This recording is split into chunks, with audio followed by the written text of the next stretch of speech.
of the W Factor podcast. Thank you for joining us this evening.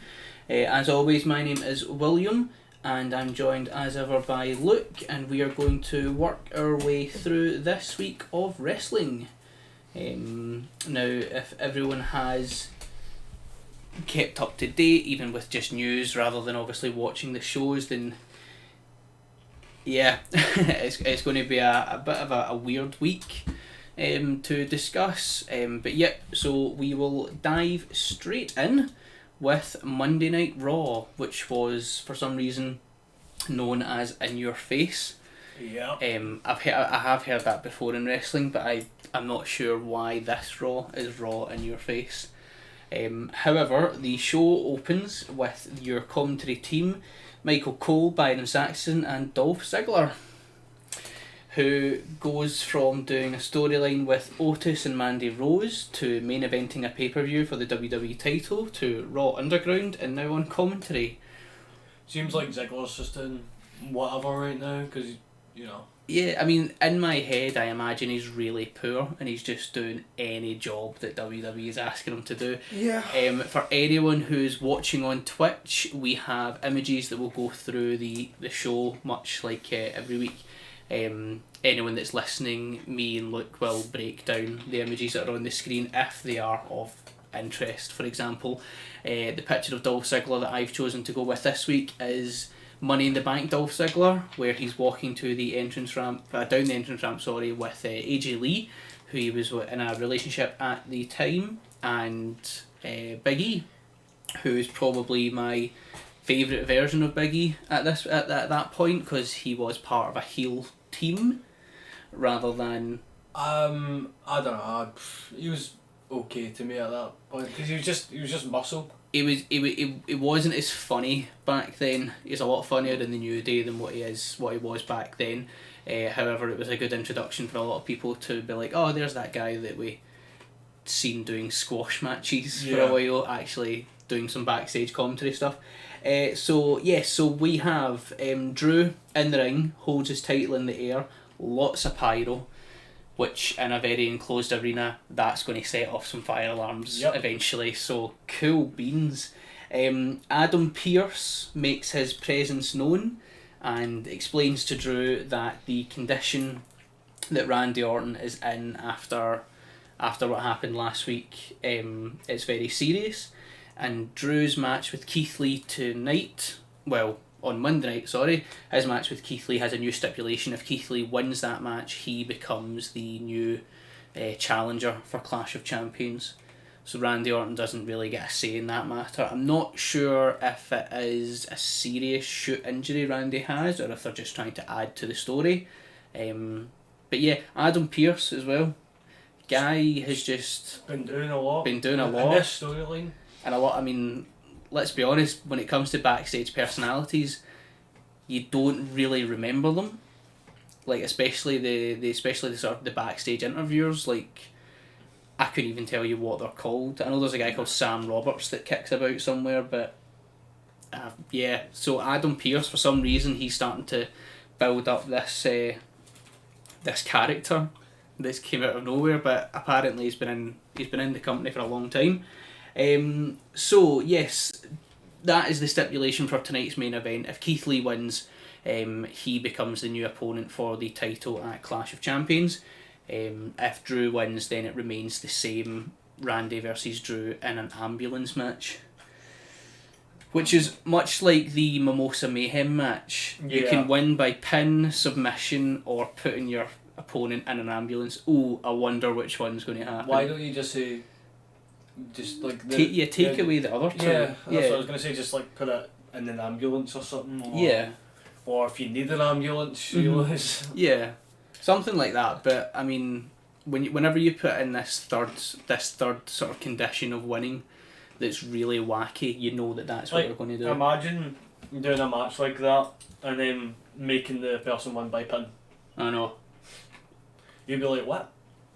You'd be like, right, okay, kind of wanted to see somebody fall into that pool of mimosa, or I kind of wanted to see somebody being put in that ambulance. It's like dumpster matches as well.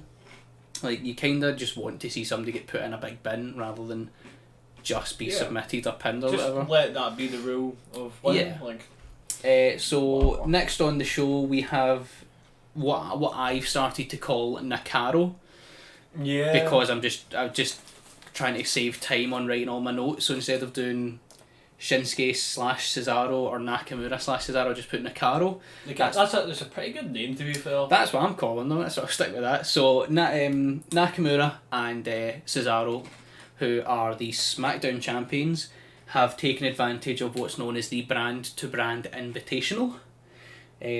So they are welcome apparently to show up on Raw, and they challenged the Street Profits to a match last week. A better performance from Nakamura and Cesaro in comparison to the Street Profits, who normally would be quite good when they're going up against Andrade and Angel Garza for like the 50th time. Like the Street Profits always kind of do like quite good. However, against veterans and not just the company but the business of wrestling altogether, they were outshined something fierce. However, I feel like Nakaro, they're finally getting some charisma with each other, some sort of. they are finally getting fitting in. sort of a character, like one character between the two people. An actual tag team going on. Yeah, like a instead proper of just, tag like, team. Two random people. Mm-hmm. Still don't like it. Like I still don't really like the idea of them. It's never been my favourite to have a tag team that's just the names of two people. Or just just being randomly thrown together. Yeah, like I mean, Sheamus and Cesaro, when they were randomly thrown together, it was, to me, I didn't like it. But then they called themselves The Bar. They had a tag team finisher. They had a tag team name. And then before you knew it, they had the tag team titles. And I was like, do you know what? They had a tag team entrance. Yeah. Whereas these guys, you get half of Cesaro's entrance with the stupid 3D Matrix animation. Yeah. And then you get Shinsuke's music that plays. They're not really making efforts to get into that tag team. No, kind of it's vibe. basically just two singles competitors that are competing. That are competing. Well, that's what happens when you have bad writing, and they Exactly, just do yeah. whatever now. If anyone at home listening doesn't know already, me and Luke are not happy with WWE's writing team, and all you need to do is listen to this episode and maybe the last episode to realise why we don't like it, and hopefully we can put that poison into your minds as well, because really there's nothing much to like about the writing just now. No. So, after this, now I need to talk about what happens, obviously, and I know we've decided not to talk about the Hurt Business unless anything actually happens, which is why the next topic of conversation is Cedric Alexander versus Ricochet. However, my notes for that is one sentence, because as soon as the match is over, the lights go out and Retribution appears. But it's a slow appearance. The Retribution logo starts to appear on some of the screens, some of the Titantrons and stuff. And then they come out. Now a member of Retribution finally speaks using a microphone. Whoa. So I've got a quote here of what's said. Let me just get my notes here. So, they are the product of empty promises, lies and betrayal. They once trusted, but now they walk with eyes wide open. They see what superstars are made of, waste, scrap, byproduct. They see how the superstars show loyalty to an entity that casts people aside like garbage. When you do that, you become garbage. When you sell your souls to a corrupt machine, you become corrupt. He goes on and I'm not sure who's speaking. The big guy. He goes on and he says that once there was a time at the WWE Performance Centre that they were told it would lead to fame and wealth, but now they refuse to suck up to a machine. While you enjoy your last days of oblivion, Retribution is preparing to show you exactly who they are. They go on and declare that they are Retribution. It's amazing how they can set this all up, get a mic going and all that. It's amazing that they can build up so much hype and lose it very quickly and then fail to recover it by giving somebody a mic. I mean, what is the, if they want to establish a threat, they need to get security in and then them beating up security, but the security are just at the side doing nothing. yeah.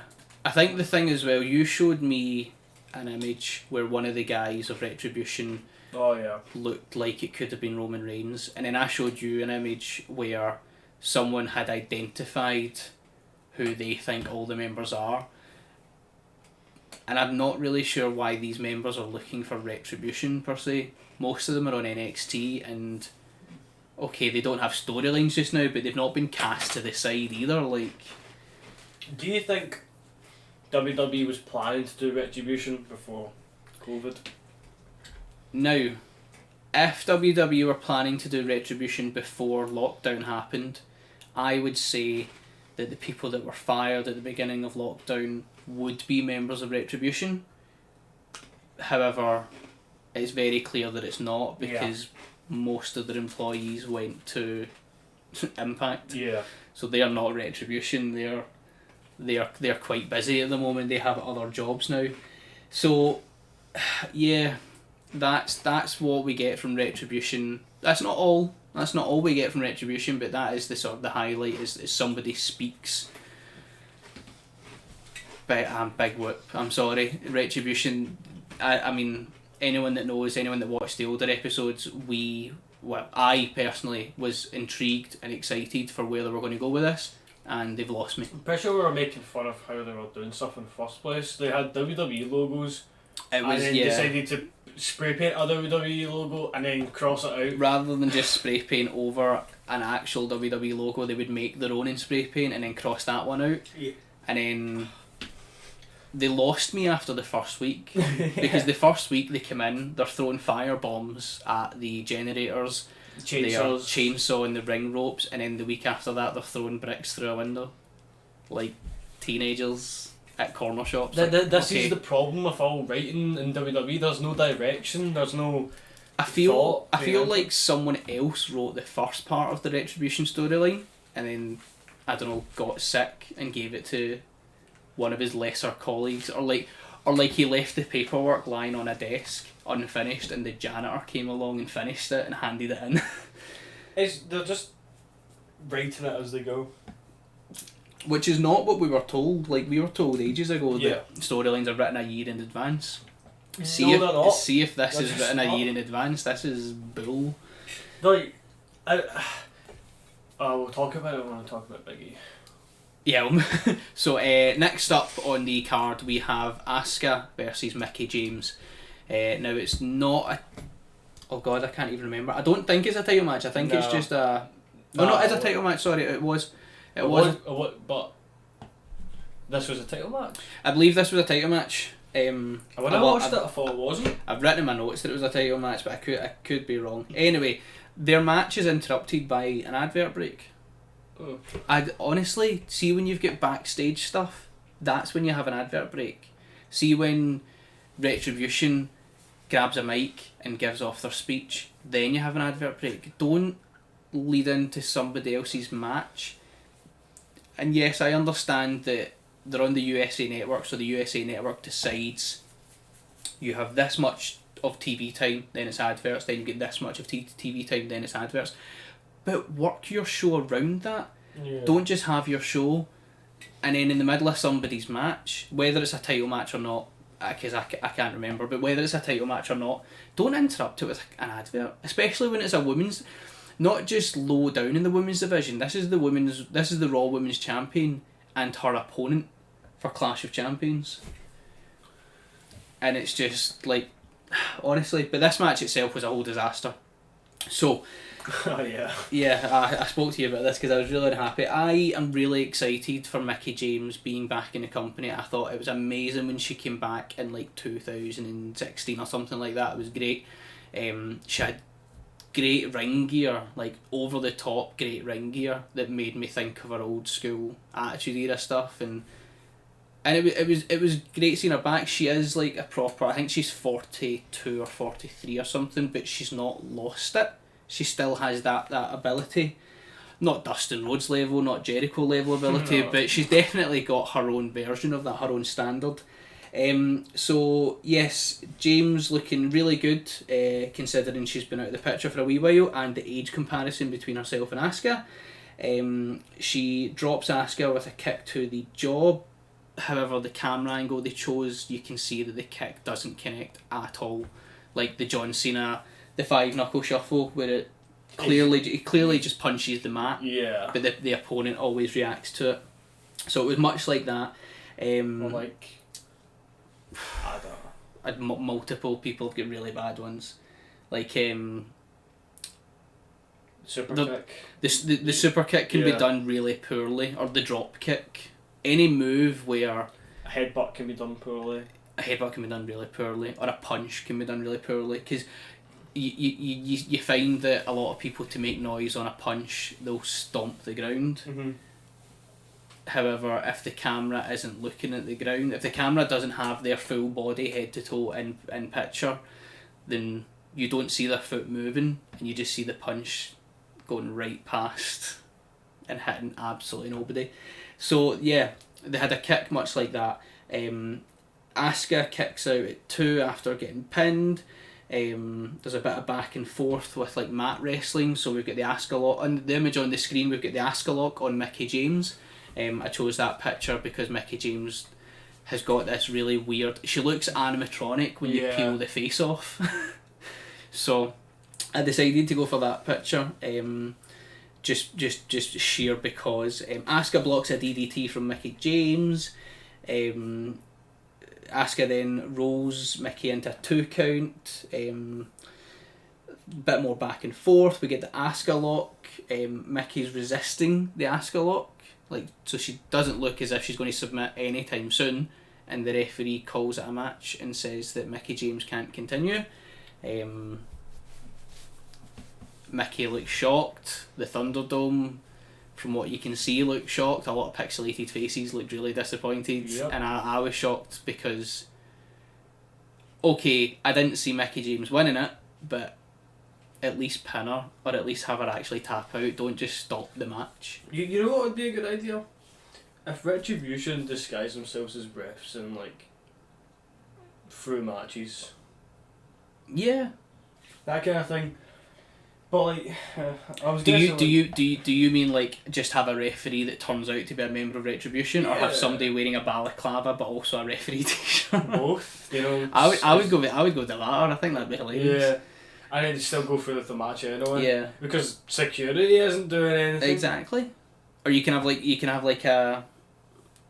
If you have like really good special effects, you can do the Mission Impossible thing, where the referee calls the match and says that James can't continue, and then peels off his face, and it's a black balaclava underneath. Or like Vince McMahon like pulls off one of the Retribution hoodies and all that, and it's just, it's just him. Just Oh my! he's a part of Retribution. I would not be surprised if they do like the higher power angle from the Yeah. Attitude Era, and Vince if somebody takes off their balaclava and it's Vince.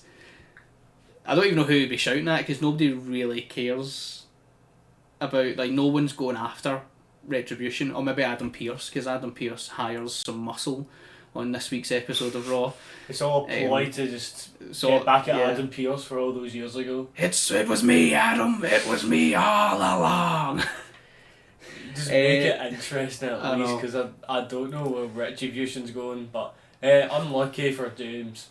Yeah, poor James went on social media. It says she doesn't understand what happened, and then Mick Foley went to social media and said that she suffered an arm injury and couldn't continue, and Mickie James liked it, because it was like, oh, did I suffer an arm injury? Okay, I didn't know that. Next we have Braun Strowman In the underground. in the underground. Braun Strowman wants in the underground, and Shane McMahon is like, I mean, from the image on screen, you can see that Shane McMahon just looks like he looks like he's confused. I think Shane's going more senile than Vince. It must be in like the McMahon male genes or something like that, because he's just standing there, like, oh, hello, Braun, how can I help you? And so Braun basically has to argue to go into the underground. So they must be. But why does Braun want to go in there? Like, Well, I'm thinking that the underground is like therapy. yeah, we talk, but like, It's Braun Strowman. He can do therapy against anyone, basically. He was literally in a triple threat match for the title 2 weeks ago. Yeah. 3 weeks ago, actually. However, now he wants in the underground. You can probably 1v2 Cesaro and Nakamura. Braun Strowman is entitled to a rematch. Or no, was Braun Strowman's rematch the triple threat match at Payback?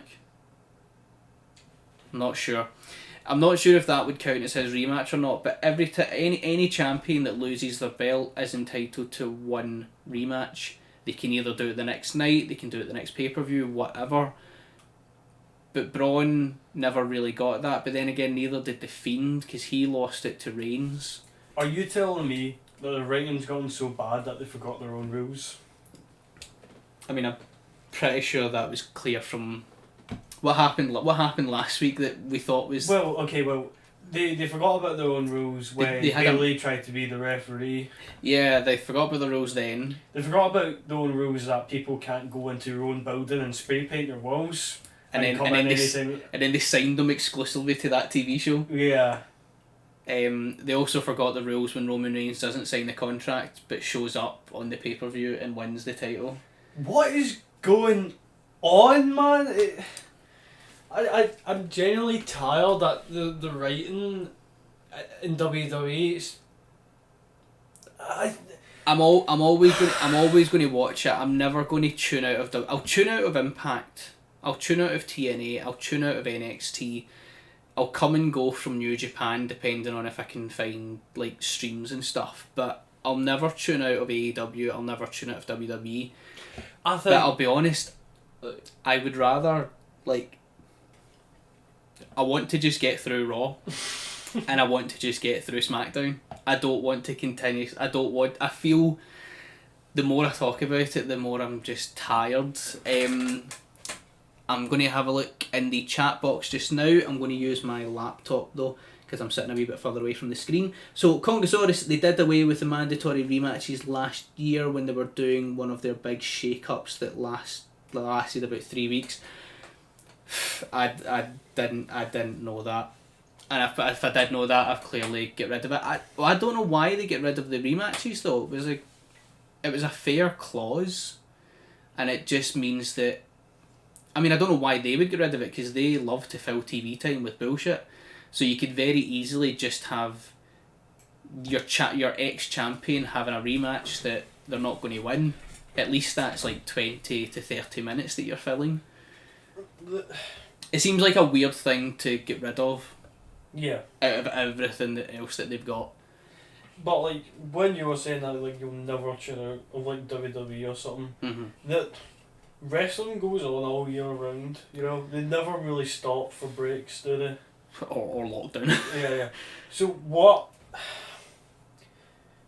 I don't know. People should be able to take breaks, breaks in between seasons of a TV show. Yeah. Because of the whole 24/7 storyline thing going on, they're never stopping a story. Yeah. Going on in wrestling. There's always going to be dull stories. They're never going to have a year straight of just good wrestling. So I feel like people should be allowed... That's too much to ask for, apparently. Well, apparently, but that's what's going to happen. People should take breaks from wrestling, because most of it's just bad, and even during lockdown, it's just gone especially worse. Yeah, especially worse during lockdown. It's as if because you're always asking what happened to the writers, where's all the good writers. It's as if they're all under self-isolation. And you don't even need to, if they're self-isolation, they can just go on their laptop and write stuff. Yeah, exactly. It's like they've decided not to do that. So Congosaurus is just adding in a little bit to his previous comment there. It was one of those bits where Steph or Vince came out and said it was going to be an all new opportunity and they would be listening to the fans. Bullshit. Might have been the same time that Raw was getting a big shake, and it was they dimmed the lights for the third hour.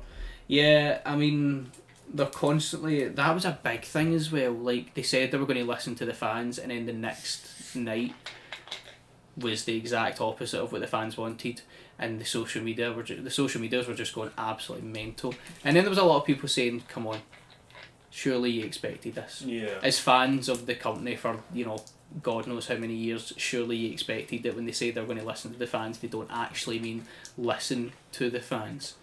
It's just a quote. So Braun Strowman, before we move on to the next bit, Braun Strowman says to Shane, let me in there and send me your best fighter so I can send him home to his mother with a pocket full of teeth. Okay. Strowman's trying to act all big and hard, but he doesn't need to when he's an already big guy. I mean, he's also supposed to have this mystical quality because he was drowned in the swamp, and now he's just a guy. Anyway, so yes, the next... What's changed is that he shaved his hair. That's what... And then it looks worse. Shaved his hair, and in the promotional pictures they give him purple irises. Woo! So moving on next then, we have something that really just, I was like, you know what, cool, a nice wee thing in the middle. We've got, now I'll get to it in a second. So R-Truth does a Kit Kat sort of commercial where he's talking trash to a chocolate bar and he threatens to break it. Liv Morgan then walks up and helps him break it. Then she walks off. That, Liv Morgan needs a paycheck, I suppose, so she has to be on TV in one way. The commercial ends with R-Truth shouting at this candy bar. This just R-Truth stuff. Just R-Truth being R-Truth. Now the picture, for anyone that's watching at home, you can see is R-Truth trying to defend his 24/7 title by dressing up as a woman. Surprisingly, against Drake Maverick, this worked. Pretty sure he went to attack and he turned round and it was R-Truth in the wig and he apologised. He's like, "Oh, sorry ma'am." Then he ran away. But he had the belt around his waist, so clearly it's him. But yeah, comedy, a wee bit of comedy from R-Truth this week. No 24/7 action, thank God. No sanctioned matches. No more sanctioned matches for a title that's supposed to be defended 24/7. Rollins versus Dominic in a steel cage match. I'll be honest, I don't know why this was a steel cage match because there was still outside interference. Buddy Murphy still helped out Rollins. Alright, he messed up and we'll get to that, but he still helped out Rollins. And then Rey Mysterio was shouting supportive words at Dominic, but still, the whole idea of a steel cage match is supposed to be it's one-on-one. Nobody comes in and only the winner gets out, which is cool. But no, they decided for some reason we'll do a steel cage match, but we'll make it feel as if it's the same match as last week or the week before. Why did they do it on Raw? I don't know. How often does that happen again? Like a steel cage match on a non-pay-per-view event? There was one in NXT last week, but not very often. I think sometimes they have to have matches like this on the weekly show to remind you that they exist. It's just... They've got no sense of direction. Yeah. It's so weird. It's just they don't... everything in WWE has no sense of direction right now, and what they're doing is that they're just doing a match after match, and this whole Buddy Murphy thing is just... Who we talked about was supposedly going to have a romance. Yeah, so that happens at the end of this match. Does it? Right. I know, it feels like ages ago when we were disappointed by what was rumoured to happen. So, in all honesty, right, I don't know why it was a cage match because there was still outside interference. However, Dominic is starting to look a wee bit better. Oh yeah, if you're going to be doing real wrestling matches on there, you're going to look better. Yeah. Rollins is going to be mentoring you. Rey Mysterio is going to be exactly. mentoring you. I'm still not seeing what everyone's seeing, that the people. He's the best wrestler. I'm still not seeing what everyone else is seeing that me and Luke spoke about last week, where he's top babyface. He's going to be the next Universal Champion. I think those are robots saying that. I think those are WWE bots. Yeah. Yes. The Rollins hits Dominic with a curb stomp to close the match, and he just, as he's pinning Dominic, he just stares at the family who are all standing ringside. We got some moments in between So Murphy tries to open up the door for Rollins, however it ends up like bouncing back or something and hits Rollins in the face. Yeah, weird stuff. So Rollins wins, but Buddy Murphy messed up, which is basically the only thing you need to know about this match. Has Dominic won? Dominic and Ray have won, but Dominic hasn't won alone. See, if I was Rollins, I would have been so tired of the kids by now. I would have just like personally done I would have done a match, right? Mm-hmm. Where the stipulation was, hey, if you lose, go down to NXT, because like I would be so tired of seeing that kid. I still think Like- that, yeah, I agree with you that NXT should be his next step.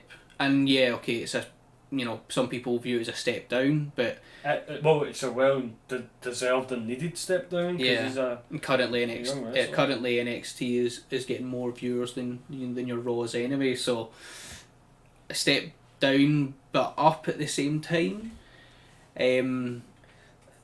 Also, it's just like, how did this even start again?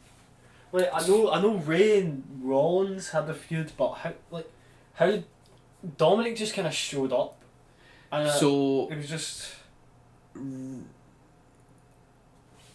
So Rollins became the Messiah of Monday Night Raw, which hasn't been a thing. which still doesn't make a lick of sense to me. So he became the Messiah of Monday Night Raw.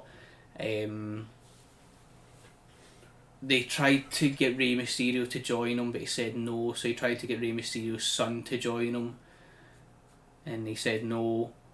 So then he beat up Rey Mysterio's son, and then he beat up Rey Mysterio, and then they had back and forth for like 3 weeks, and then it was the horror show. But Dominic appeared on television shortly after Rey returned, Yeah. because Rey had a match against Brock Lesnar, which Dominic hit him with a frog splash while he was the Universal Champion, and it's like, Jesus man, this kid is absolutely nothing. And was it SummerSlam last year? Some big pay-per-view last year, like Dominic, that like the absolute fanny that is Dominic Mysterio, was frog splashing the biggest, most highly paid person in the company at that point. Yeah. Like, come on, like, speak of opportunities, and he's still performing as if he's going through wrestling training backstage. Like, he's not completed his training yet, but he's on television doing weekly shows. Yeah, like I'd get it if he was still doing training and he was in NXT, Yeah. but I don't know. It's just like, this is such a forgettable storyline. The only thing I Exactly. can remember from it is just candlesticks Lots of candlesticks. and like Ray losing his eye. But that wasn't even a good memory. Well, hopefully the thing that you don't remember next about this storyline is a grown-ass man having a relationship with Dominic's 19-year-old sister. If that happens, then I'm just Yeah. So if anyone hasn't seen Raw, I'll break that down a little bit more just in case that confuses you. So because of Buddy Murphy's mess up, although Rollins won because of the mess up, Rollins gets out of the steel cage through the door. Buddy Murphy looks worried. Rollins, like, pats him in the cheek, kisses him in the forehead, and then throws him into the barricade. So that's him injured. Rollins then goes up to Angie, who is Dominic's mum. Says, "You've done a hell of a job with Dominic, but let's hope you do a better job with..." Now, I've got her name written down here. I think it's Alia. okay. I think that's how you pronounce it, Alia Mysterio. That's not the real surname, clearly, obviously, but yeah, whatever. So he says, "You've done a hell of a job with Dominic, but hopefully you do better with Alia." He then leaves. The family all make their way into the steel cage to see if Dominic's okay. However, the daughter stops to check on Buddy Murphy. What?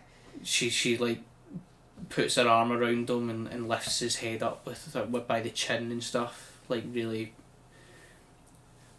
like some people would say romantically. However, she's 19 and he's pushing 40 or like early 30s, whatever. It's just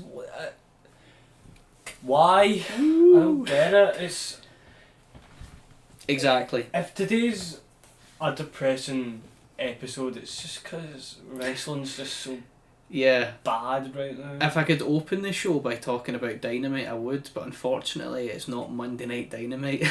It's Monday Night Raw. I need to start with this. Can we move on? Yeah, we can move on. So the next match we have is Keith Lee versus Yeah. Drew McIntyre. Yeah, two good performers. Exactly. So they have a bit of backstage stuff. Actually, sorry, this isn't the match. They have some backstage stuff first of all, where Adam Pearce has to break it up. However, we get a really good moment where, because they're talking about how they're friends. Obviously, they were friends in NXT. They're, now that Keith Lee's in the main roster, they're friends in the main roster. But Drew's like, yeah, man, we're great friends, but I'm winning tonight. And Keith's like, I wouldn't be too sure about that. You know, he starts to sort of, they're playing mind games with each other a wee bit. Keith Lee ends up throwing a big, massive punch at Drew McIntyre. Drew then throws him into a bathroom door. Lee counters an Irish whip and sends Drew into a production cart. The officials show up and break it up, while the two competitors are yelling at each other. So we have Adam Pearce making an appearance to stop this fight. So they're getting officials to break up two official wrestlers, but not Retribution. Good point. Yeah, nobody wants to come out and stop Retribution apparently. Oh. So we've got underground action following this backstage segment, where Ziggler is in the arena, I suppose you would call it, the sort of the unroped ring. So we get Dolph Ziggler showing off all of his moves and shit. He looks okay. But then Strowman comes in and just bulldozers over everyone. So as good as Dolph looks, he just gets flattened within seconds. Yep. Titus then appears. Titus knocks down Braun Strowman, but Braun then just brushes it off, gets up, knocks Titus to the ground and just unloads on him. Shane has to then get security to tear Braun off him because he's breaking the rules. Wait. How does an underground fight club have rules? Why do they care about an underground fight club and not Retribution trying to actively destroy the company? Surely the only security should be there to protect Shane. Yes, because like Shane would hire that security for himself. You don't need a referee. You don't need security to break up fights. You know. If someone dies, that's the rules. Exactly. The first rule of Raw Underground is you don't talk about Raw Underground. If someone dies, somebody dies. That's it. That should be the whole selling point. Like, Exactly. it's dangerous down here and all that. Yeah, like Braun Strowman technically shouldn't know about it. He should be secretly invited to it. Yeah. It should be like, oh, Dolph, what are you doing this week? And he's like, they've got me on commentary. It's like, oh, cool. Listen, why don't you pop down to this address? Mm-hmm. Wink, wink. And it's just like a black card, no logos or anything like that.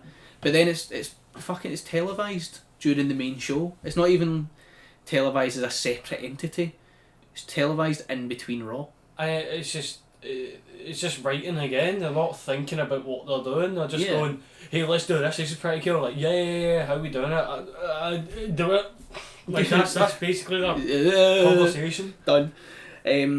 So in the chat box, I'll just have a quick look at the chat box before we move on to the last couple of bits of Raw.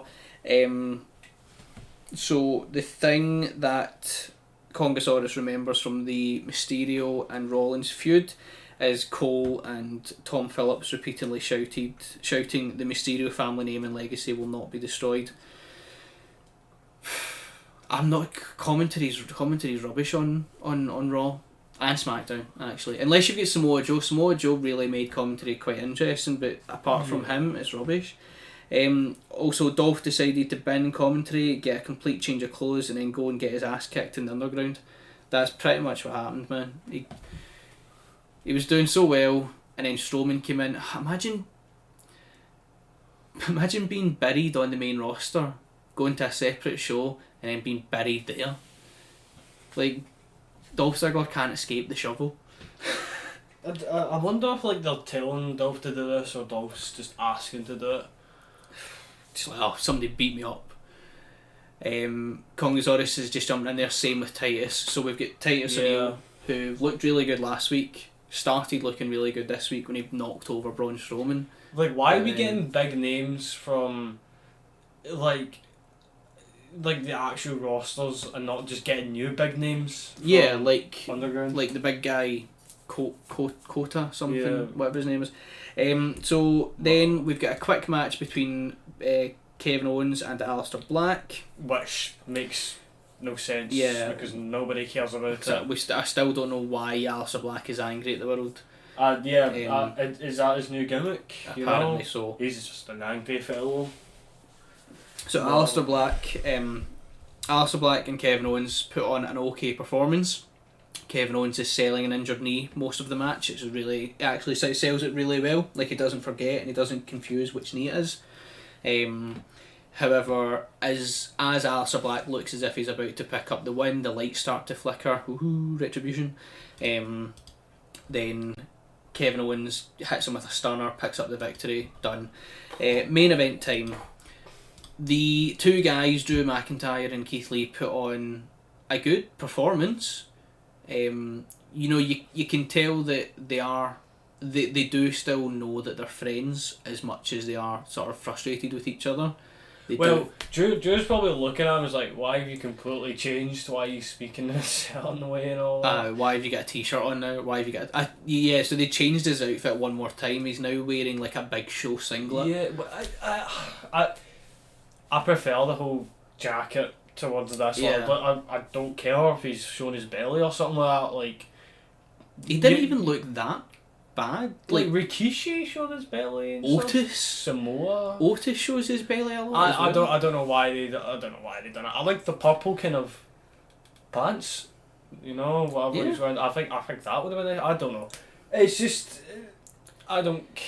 Yeah. It's fine. So match was really good. The way I would describe it is it was like a big, proper like anime sort of Dragon Ball style fight. Like, they're both big guys. Their punches seem to shake the room. Their every move they do just seems to have an impact. Like, it's not just punch here, kick there, a crossbody or something. It's like every punch just feels big, explosive and stuff. They both do a crossbody on each other, collide in mid-air. I love that. That's cool. That's pretty cool. Retribution then appear at ringside and attack Drew and Lee, but who is here to save them? The people that Adam Pearce has hired backstage to assist, the Hurt Business, who instead of showing up in their wrestling gear, because the wrestlers, they show up in their suits, Because which business restricts is their the- movements. Exactly. So yeah, they show up. Big old clusterfuck fights on the outside, but it closes with without conclusion. Drew and Lee just stare at each other from across basically a row of corpses. Cool. And because there was no winner, nobody knows what that means about the stipulation, where if Keith Lee wins, he becomes the new opponent at Clash of Champions. There was no winner. What do? Do they just leave it until next week? Whatever. So before we move on to NXT, Kongosaurus just jumped in again. Some people are suggesting that the lights flickering could be because Kevin Owens ends up being the leader of Retribution, which as it makes very little sense, probably will be where they go with it. Good point, I suppose. I wouldn't say Kevin Owens, but it would make a lot more sense if Aleister was. Yeah, like give him something, but like they haven't done a build up, no foreshadowing, no reason for him to do that. What's the Sherlock quote where if you eliminate the improbable, if you eliminate the probable, the anything, improbable is the most likely outcome or something. Yeah, it's like, imagine that for WWE. It's like if you eliminate the entertaining, whatever's not entertaining is the route they'll take. Yeah. So yep, we move on to NXT. So we have a pay-per-view standard performance from Shotzi Blackheart and Io Shirai. I really hope I mean, I watch it and I listen to it, right, but I really hope I'm pronouncing these names right. I doubt they'll be upset. I doubt they'll care. But Shotzi Blackheart, I know I'm pronouncing that right. Yeah, two women absolutely tear the roof off the place. Like, I saw a clip. It was impactful. Yeah, definitely, especially for a women's match where, quite frankly, we're programmed with nowadays wrestling to not expect much from a women's match. However, these two definitely changed that. Mm-hmm. And it's Shotzi Blackheart, who has, ever since she appeared in NXT, she's been kind of childlike. Good, but childlike. Whereas now it's like, cool, I've done all the childish stuff. Now I'm ready for the title scene. And she really showed the fans and, you know, the wrestling world what she's worth. Yep, match was good. Moving on to Killian Dane, who has been put in a tag team match with Drake Maverick as his partner. However, Dane doesn't like Drake Maverick, and Drake Maverick's just a wee guy. So they have a match against Bobby Fish and Roderick Strong. However, Killian Dane stays backstage and watches it from the TV. So Drake Maverick goes out there, gets his ass absolutely handed to him. Chilly Willy Regal shows up and tells Killian Dane he has to go out there. So he goes out. Drake Maverick climbs out of the ring to meet his partner and tag him in, to which Killian Dane throws him back in the ring, says to take his beating like a man. So he just sits and watches. Dane does end up getting in the ring eventually. They end up I say they end up winning. Dane takes out Roderick Strong and Bobby Fish within minutes, and Drake Maverick, being his tag partner, gets the victory. But yeah, so there's a bit of a sort of funny storyline going on between these two that I hope will progress quite well. It sounds interesting. Yeah, it's like the big guy who doesn't want to be in a tag team has been put in a tag team with the littlest guy that they can find. So, yep, we get a video package from Finn Balor. It was only about a couple of minutes long, but it's basically him going on about how he's not just the NXT champion, he's not just the former NXT champion, he's now the champion that NXT needs. You know, whether the fans want it or not, which they all do, whether the fans want it or not, he's the champion that the brand needs to progress higher up. But as I said earlier, NXT is getting more viewers per week than Raw or SmackDown. Basically, Finn was not needed, but people do want to see him, I guess. Yeah, pretty much that's what they were getting at. So yep, next, and because it's episode 10, we've got a little bit of Impact to cover. Obviously, that's not just because it's not just because it's episode 10, but there was a couple of moments from Impact where I was like, okay, I actually think I might review something this week. So we have, obviously not the full show. Couple of moments I feel worthy to mention is Moose, where I explained to you earlier on, had his title stolen from by EC3. Yeah. And the segment basically is Moose going backstage, which it's really weird, right? When they have backstage segments, there's no one else around because they're still doing the closed arena stuff. Oh yeah. So they don't even have like a actual. There's nobody walking in the background. There's just this white brick wall behind every set. They don't have them walking anywhere. They're just, and the audio's never great either. The audio sounds as if they're using the mic on the camera rather than a boom or anything like that, or maybe a mic plugged into his shirt or whatever. It sounds as if he's far away. It's weird because like if it's backstage, and it would be a bit natural just to see these mics and all that. Yeah, you would think. You would think so. So yeah, EC3 has stolen Moose's TNA title. However, Impact do not recognise the TNA title as an official belt, and they don't recognise EC3 as an employee. Well, they don't recognise him. He's not an employee. He's not signed a contract. They don't pay him for shit. But he appears on the show. So EC3 steals the belt. Moose is looking for assistance from backstage security and like legal help, and they tell him no because the belt doesn't exist. It's like, you talking about? You had a title match for the same belt at Slammiversary. How can it not? How can it not exist? I'm not. As much as I enjoyed this segment for one reason alone, it did make me think. Makes me think. Is it the same writers for WWE Yeah, that are doing Impact? Like, what the fuck? So Moose calls for assistance and he calls Chris Jericho, which I thought was great. I was like, oh, do you know what? That's pretty cool. Mixing up. So we have a really good match from Trey Miguel and TJP, who is a former WWE wrestler. TJP. What was he called in WWE? Because it wasn't that difficult to say his name before.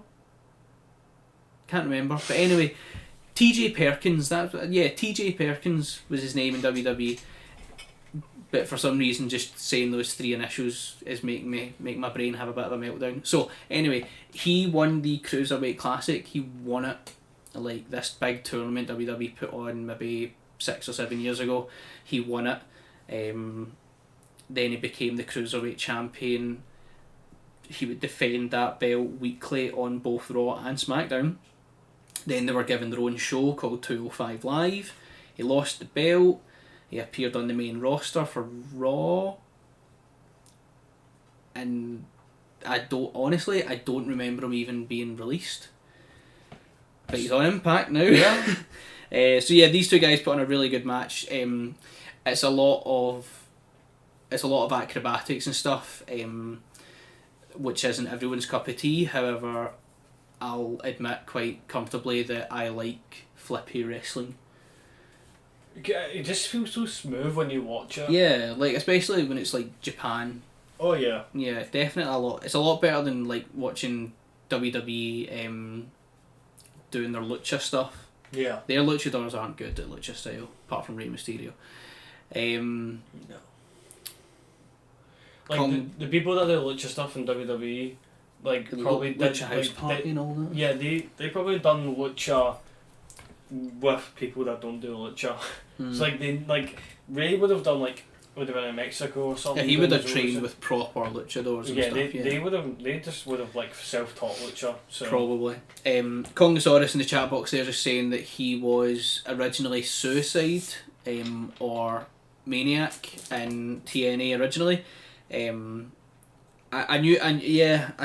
feel like I knew that, but for some reason it's like I forgot it for that moment. But yeah, I do feel like I knew that. There was some backstage stuff when he got released. I'm sure he offended someone or a few people with bad attitude or something along those lines. Maybe I'll need to take your word on that, because honestly, as I was saying to Luke just a minute ago, I don't remember hearing anything about him being released. He's just all of a sudden on Impact. So we move on to the only good show this week. Is AEW Dynamite. Yep. So the Young Bucks. The Bucks, the Bucks of Youth, as Matt Hardy calls them, are having a bit of an attitude issue. So the show opens with Jurassic Express already in the ring, and their theme song is just wrapping up. And their opponents for this evening are the new AEW Tag Team Champions, FTR. Mm-hmm. FTR, however, aren't in the ring just yet. They're on their way. But the Young Bucks come out, no theme song, no nothing, they're just wearing regular clothes. The picture that's on everybody's screen is an older image. I tried to find the image of what is about to happen that I'll get into, however couldn't find one. So we've got the Young Bucks on the screen just now. The referee, the Young Bucks climbing the ring, the referee asks them to leave. They're not part of the match. He's like, hi guys, nice to see you, Matt, Nick, how's things, how's the kids, what are you doing here? And then the Young Bucks super kick him. Guy goes down like a clown. Other referees come out to assist. They separate the Young Bucks. The Young Bucks are then escorted backstage, where as they're walking towards the camera, I believe it's Matt, pulls out this big wad of bills. and he says, "Oh, you want to fine us, Tony? Fine us," and then he just throws this money, and then the camera pans round and it shows you Tony Khan, the owner of AEW. He just looks like a pure geek, skinny, jeans and a t-shirt, crazy like unkept black hair, and I don't mean like your hair, like your hair's like stylishly messy. They Whereas, don't know what my hair look like, so I know, but you do. Yeah, just talking to you. So yeah, I don't mean like messy where you make it look messy. I mean like Tony Khan's hair looks as if he's just woke up. All he's done is shake his head like a wet dog, and he's jeans, t-shirt, Converse shoes, like just looks like a young kid. Big massive glasses, and he's sitting backstage looking at the monitors. And it amazed me because I was like, he's in the exact same situation that Vince McMahon's in, just in a different company, and he's dressed like a hipster. And he's doing a lot better on writing. This company's doing a lot. This company's doing so much better, and the guy won't even show up to work in a suit, a shirt and tie. So yeah, the Young Bucks throw a whole load of money at Tony Khan, and it's the first time we've seen Tony Khan on TV that I remember, that I can think of. And I was like, oh, that is actually Tony Khan. Like, it could be anybody. It doesn't look special whatsoever. It doesn't look like a character at all. So the Young Bucks then walk right past FTR, and FTR are like, whoa, what are you guys doing? Oh, well, like pretending to be shocked. Then you get JR and Tony on commentary that are basically saying that FTR are poisoning the backstage personalities. So like the FTR broke up Hangman and Kenny Omega. FTR have turned the Young Bucks into bad boys. FTR are causing friction backstage just by being there. But yeah, they even had to get the big guy out. They even had to get the big guy out. The big hippo. Yes. So the match itself that we have is okay. Just a standard match. FTR win. It was a good enough match. Hangman Adam Page is then put into singles competition with Frank Kazarian, while Kenny Omega is on commentary. The match itself again was okay. Hangman Page, I do like watching him because all of his moves remind me of like old school JBL. Like all of his moves just seem really hard hitting. Like when he does a clothesline, his opponent doesn't just fall on his back. His opponent does like a flip and stuff. I love clotheslines that lead into flips. It just looks better. I think anything where you can do a cool selling kind of move is so it's always just a wee bit better. Like doing a DDT on someone. Yeah. Or like a DDT where the person goes completely vertical. Yeah, that's what I mean. Or like a crossroads when the person just goes straight up. Yeah, good. That's always better than just a regular DDT or whatever. Yeah. So yes, Kenny Omega is on commentary. Frank Kazarian comes out. Kenny Omega's like, oh, they're cool as Frank. He's doing a wee bit of a chat about what happened at All Out. Hangman Page comes out and nods at Kenny Omega, and the camera cuts to Kenny Omega, and he's like, oh, hi buddy, and he does that like smile, and then his eyebrows raise as if he's like, oh, there's that guy. He's just like, oh hey bud, that fucking weirdo. He's like, hey man, oh, I don't really want to talk to you. So yeah, obviously they're still building this thing where Kenny blames Hangman Page and Hangman Page blames Hangman Page. However, he feels that as a team they can go over it, and Kenny Omega feels that that's them done. Yeah. So Kenny Omega, during this match, Kenny Omega's talking about what he's going to do as a singles competitor, and it's like, right, okay, cover the match though. Like, actually speak about the match, just don't be like, oh yeah, so what I'm going to do next week is I'm going to come out myself and I'm going to do this, and I think I'm going to go after this title, and do you know, Dark Order and the Young Bucks, and I think I'm going to do a bit of this and a bit of that. It's like, right, okay, Hangman's having a pretty okay match here, can somebody cover it? But I think that's really good for story though. It's good for story. Because then you go like, oh, Kenny's been a bit of a dick, and it makes you want to support Hangman. He definitely would. Hangman, I would say, is the good guy in this situation, because Kenny didn't even Like, it was just a match that you lost. Like, Yeah, exactly. and then Kenny's like all about talking about himself and all that. So Building himself up. it's obvious that he's not gonna do anything except from a singles on Hangman, Yeah. which will be good. I think it will look really good. Yeah. So Congosaurus really enjoyed this match. As I say, it was good. It was good, but Congosaurus loved it. Yeah, Hangman Page, Congosaurus just saying that he looked really lame because Hangman looked towards Kenny for approval. Yeah, he won the match and then he looked towards Kenny as if it was like, oh, did you see that? Did you see that one? The whole point is, I think he's just trying to do like an underdog kind of thing right now. Yeah. Or like he's supposed to be like that, Mhm. so then Definitely. Kenny can look as the bad guy. Yeah. But yeah. So MJF squashes a guy in 10 seconds. He looks good. Looks really good. He Yeah. gets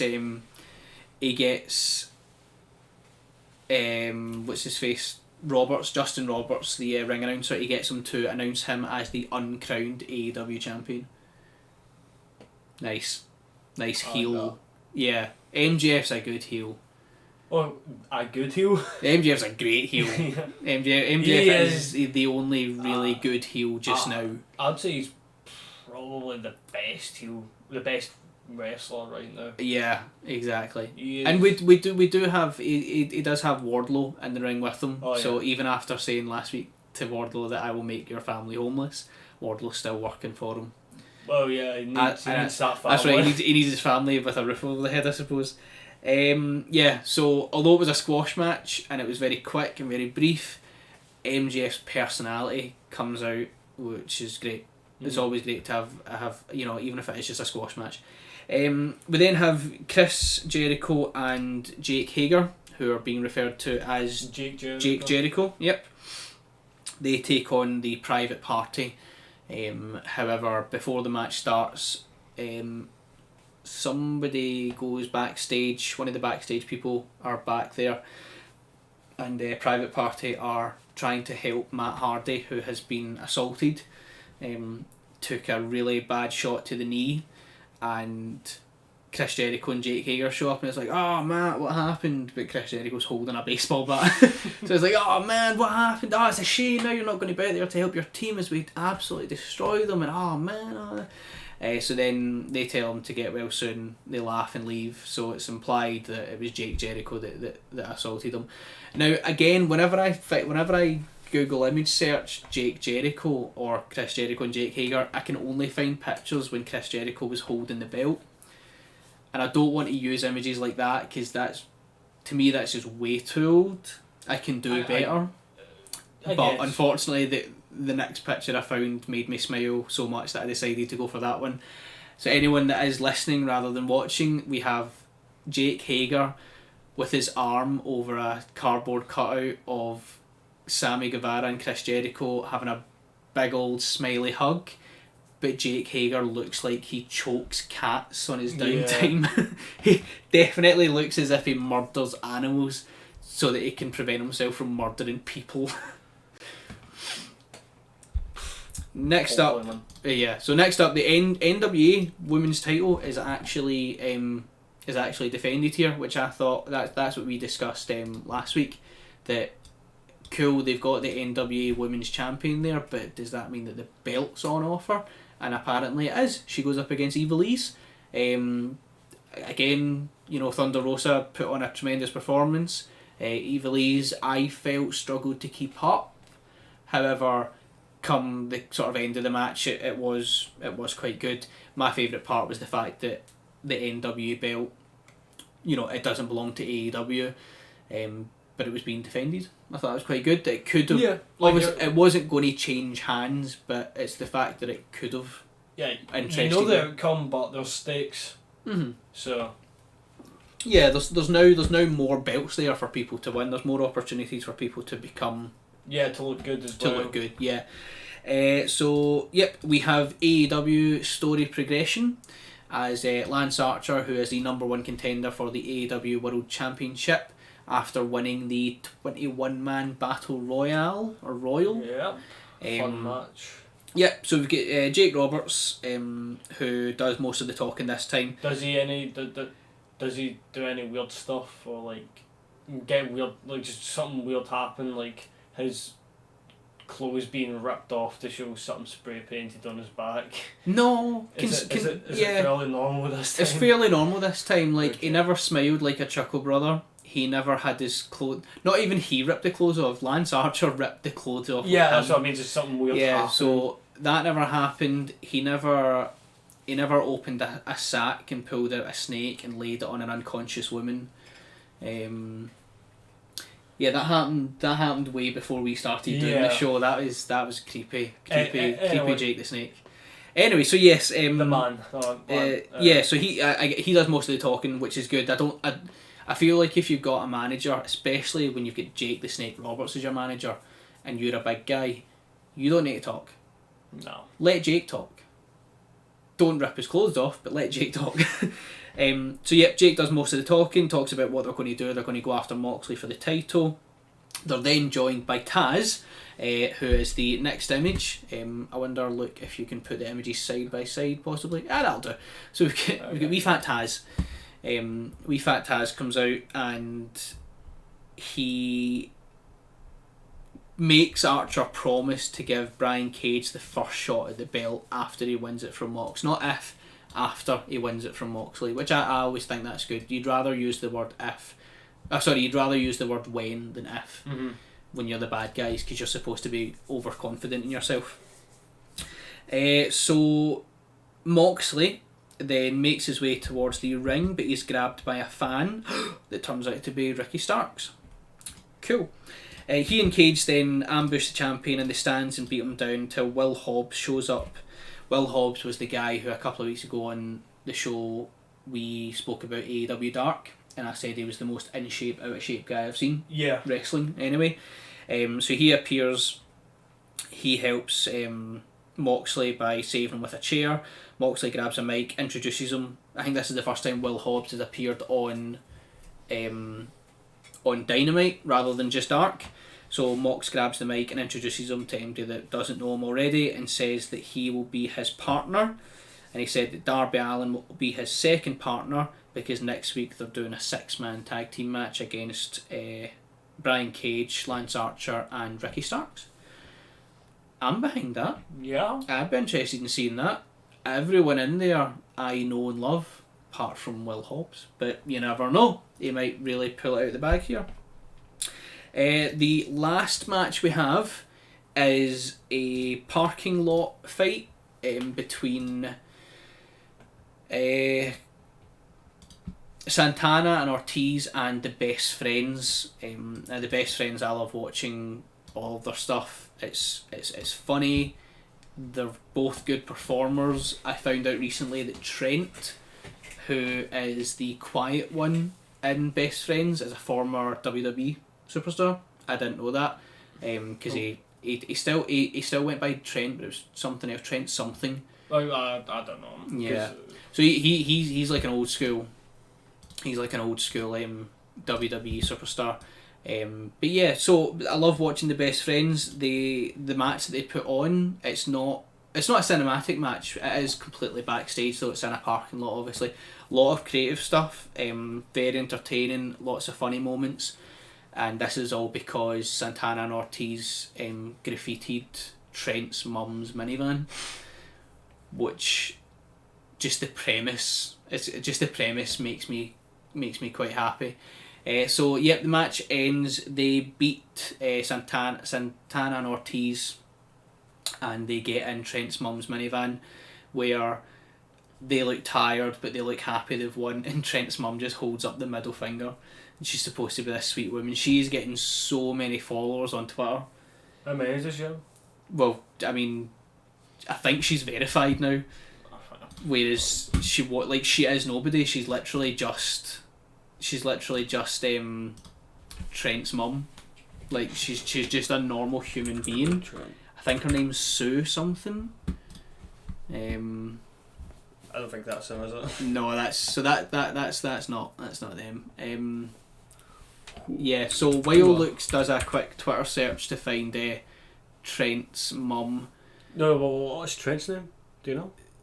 It should just be Trent. Try. Wait, I was asking. Tell you keep looking. I'll have a look as well. But yeah, the match itself was really good, really creative. And a good, the good guys win, which is always good to see. Yeah. Okay, well, I can't find Trent. So yeah, we'll find it. Well, I'll take a screenshot or something once we've found it, put it up in the social medias. But yeah, she is just a normal person. It just so happens that her our son's a professional wrestler on AEW, but because she's now appeared on TV, the world has fallen in love with her and she's getting so much attention on social media. So good for her. That's nice. Yep. So SmackDown. Yeah, we know Trent's not his real name, but like. Oh yeah, we get Congosaurus in the chat box there. So he was known as Trent Beretta when he was in a WWE. Yeah, probably not his real name, man. Anyway, Just gonna put that out there. Probably not his real name. SmackDown. Yep, SmackDown. We've got some more Money in the Bank bullshit. We watched this together. Yeah. The highlights. So,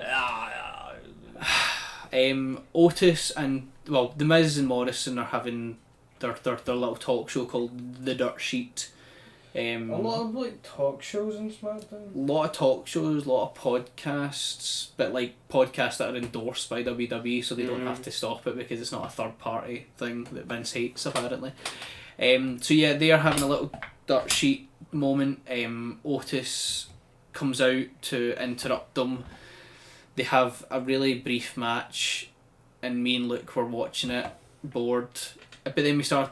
What we noticed is that it's a 2-on-1 handicap match where the one in this match actually has a tag team partner, and we didn't know where he was, and then all of a sudden he was just fucking ringside. Yeah, he came out alone, and then Tucker just came out randomly ringside. Cotis. Yeah, Cotis. Cotis. I was like, Tucker? Who? Yeah, Otis and Cotis. That's what we will just continuously refer to them as because it's just easier. Yeah, so Otis strips the Miz naked and sends him running backstage. Yep. Okay. We move on. Alexa Bliss has her talk show now, A Moment of Bliss. I think everybody that has a talk show has an episode this episode of SmackDown. Everyone's busy.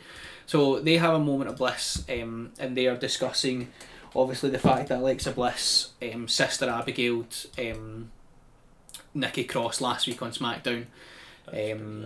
And she's like, I don't remember doing it. I don't, she starts to go on about how sometimes she has blackouts. Mm-hmm. It's like, right, okay, we know what you're getting at. Like, everybody has already deduced that you have some sort of PTSD or you're possessed or the fiend, I don't know, whatever. She can still taste the fiend's fingers in her mouth after he mandible clawed her. Very unhygienic for a pandemic going on. Just a weird thing to say in general. Just saying that can taste someone's can still fingers taste somebody's fingers, and it makes me black out and Sister Abigail people. So they're like, they kind of get over it as friends. They're kind of like, okay, we'll move on. Okay, right, whatever. Nikki Cross should kind of be standing her ground here, saying like, well, no, do you know what? I don't really want an apology. I kind of want a fucking explanation. But you can't just say you're having blackouts. I was watching Nikki. She's just a weird wrestler, but not in a good way. Because like she comes out and she even done that weird like vest thing. Where she like tears open the vest. Yeah. Do you know what? I am going to say that you would quite like her as when she was in ICW. You would quite like old Nikki Cross when she was Nikki Storm, the best in the galaxy. Obviously, we're not going to dwell too deep into that. We kind of focus on the main modern era, I suppose you would call it, the new era. I think they're still referring to it as. But the new era goes back to like when the Shield debuted. That's the new era. But why? I don't like the new era because that's just like it's not going to be new in 20 years, is it? You had Golden, Attitude, Ruthless Aggression. Which is like PG. and then this is referred to as the new / modern era. That's so weird because modern would be also ruthless and all that. And attitude. I would say so. It's just like I love it. I love how like there's ruthless and then like attitude, and that's just all about like what it's like to be in that era. Yeah. And like it was really positive. It was like, oh, this is the personality, and then you go to PG, and it's just like it's a very negative connotation to it. Yeah. So we've got Congosaurus just making a comment. Obviously, this is the women's division in SmackDown. So he's just saying that he wanted to like this episode because it gave nearly half of the women's division opportunities and screen time. But unfortunately, the segments were very awkward and the acting was pretty dreadful. All very fair points. Now he's also mentioned that are we not in the reality era? But no, the reality era. I believe the reality era was the shortest of all the eras, but that's the one before the new / modern. Which is just a stupid name. Yeah. So Anyway, like eras and all that. This is the reason why WWE is getting dull, because they're not trying to instate a new era. And like the reason why we've got ruthless aggression era is because Vince McMahon said it himself that what he wanted was ruthless aggression. Yeah. Attitude came about because they weren't doing as well. So what they wanted is that they wanted to take this bold, crazy approach to Raw and all that. Yeah. The brand split in ruthless, like that's how you make an era. Exactly. You can't make an era right now because what era has been made? I'd say we're still in the PG era because what's changed? What are they trying to instate into us to remember these times? CM Punk, that was basically all him. Yeah. Like people would call that the Punk era. Yeah. That gets broken down even more. Yeah. I think what they're trying to we're no longer in the PG era because Drew McIntyre called Randy Orton a prick like 6 weeks ago. Well, okay, right. So 6 weeks we're not in the PG era. I think that's all they've got to say. Well, we're not in the PG era because we're swearing on TV now. It's right, just, okay, whatever. We're getting down to it. There has been no new era since the PG era. God no. Right, we cannot say this is the new / modern era. Yeah. Because that you just turn that into an oxymoron. Mm-hmm. Era and new, that those words don't work together. No, it just doesn't fit. So I don't know. This is another one of my episodic rants. This is another one where the audio meter goes into the red, which I love to watch. This is my part of the show, but I hope you all get what I mean by that, because it's just nothing's happening, and I the only thing I've heard about wrestling in a long time is Drew McIntyre, is Brock Lesnar and Roman, The Undertaker. It's like, what other stories are there? The big names haven't changed in a long time. No. Which is a shame, but yeah, they kind of deserve to remain up there. No one else is really doing anything. Congosaurus completely agrees with you. Oh, that's great. Which is new. That's the first. I think the first time we had the little red meter for the audio meter was Roman Reigns. Was the Roman Reigns argument that Congosaurus and Luke had. So anyway, let's keep it civil. We're in the amber just now. So Alexa Bliss has her moment at Bliss Talk Show. They just kind of go, okay, fine, all's good in the hood. Lacey Evans appears out of backstage and attacks Nikki Cross. Nikki Cross and Lacey Evans have a match that I feel went on just a bit too long. Just a bit too much. Let's just wrap it up, ladies. It ends with Nikki Cross getting the win. Yeah. She goes backstage. This entire time, Alexa Bliss is on commentary. So Nikki Cross goes backstage and Lacey Evans gets out of the ring and shouts at Alexa Bliss. Alexa Bliss then just goes dead behind the eyes, stands up, puts Lacey Evans and the sister Abigail, and then just finishes the move obviously, and then gets up and wanders away with this. Corey Graves describes as a 1,000-yard stare. Yeah. But that's mainly used for people that have been through wars, Yeah. not people that have been through bad wrestling storylines. It was just very awkward watching that because Yeah. I was like, yeah, it's supposed to be like this whole paranormal take or whatever, but it would just I would just say, listen, the swamp match failed. Forget about it. Stop bringing it up.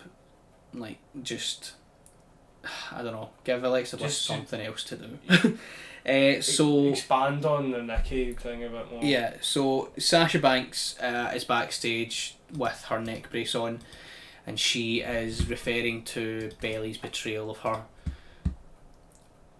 Honestly, all I've got to say about this storyline is that they built it up for so long and the fans were so excited, and now I feel that the momentum stopped. Yeah. You get to it's like the climax. What are they going to do now? She has to take time off because she's filming, or she's probably filming some stuff for The Mandalorian, Mhm. or she's wrapping up filming for The Mandalorian, whatever.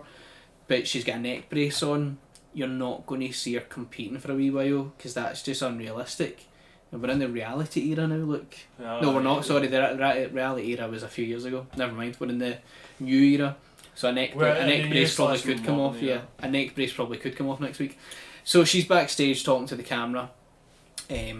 Bayley then attacks her from behind, puts her in that same situation where the situation that Edge was put in by Yes. Randy Orton with like the head inside the. She done that initially, She done that initially, and which then is she why. tried to do it again. Yeah, so she does it again backstage. You can see on your screen, anyone that is watching, Sasha Banks has got her head in between the chair. There's some guy backstage helping her, there's some women backstage helping her, then there's some 12-year-old in a tank top backstage helping her, and then Bayley's just standing over asking to speak to the manager.